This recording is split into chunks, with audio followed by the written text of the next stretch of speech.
नमस्कार दोस्तों, स्वागत है आपका हमारे खास और बेहद महत्वपूर्ण वीडियो में। आज हम बात करने जा रहे हैं ऐसे विषय पर जिसका इंतजार लाखों नहीं बल्कि करोड़ों पेंशन धारक और उनके परिवार लंबे समय से कर रहे थे। जी हां, हम बात कर रहे हैं पेंशन प्रस्ताव पर आई ताजा खुशखबरी।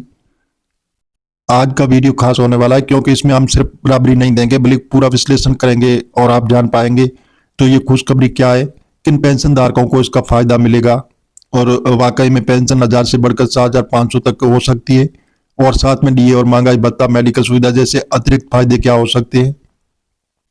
तो वीडियो आखिर तक जरूर देखिएगा क्योंकि आपको मिलेगी पूरी सच्चाई और साफ जानकारी। ईपीएस 95 का संक्षिप्त में इतिहास। दोस्तों, ईपीएस यानी एम्प्लॉय पेंशन स्कीम की शुरुआत साल 1995 में। इसका मकसद था कि नौकरी के बाद जब कर्मचारी रिटायर होता है तो उन्हें हर महीने पेंशन मिल सके और बुढ़ापे में आर्थिक सुरक्षा रहे।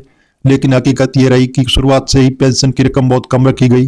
2014 में न्यूनतम पेंशन 1000 रुपये तय की गई, लेकिन उसके बाद अब तक पेंशन में कोई खास बदलाव नहीं हुआ। सोचिए, जब महंगाई हर साल दोगुनी तिगुनी बढ़ती रही तो सिर्फ 1000 रुपये पेंशन में गुजारा करना कितना मुश्किल।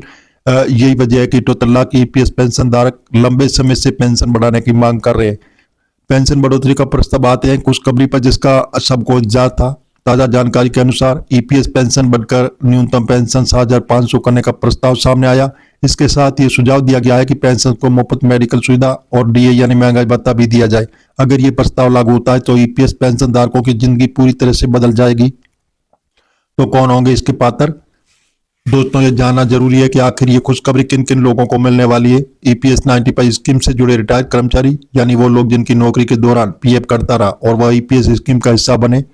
न्यूनतम 10 साल सेवा पूरी करने वाले ईपीएस के नियम के अनुसार पेंशन पाने के लिए कम से कम 10 साल की नौकरी जरूरी।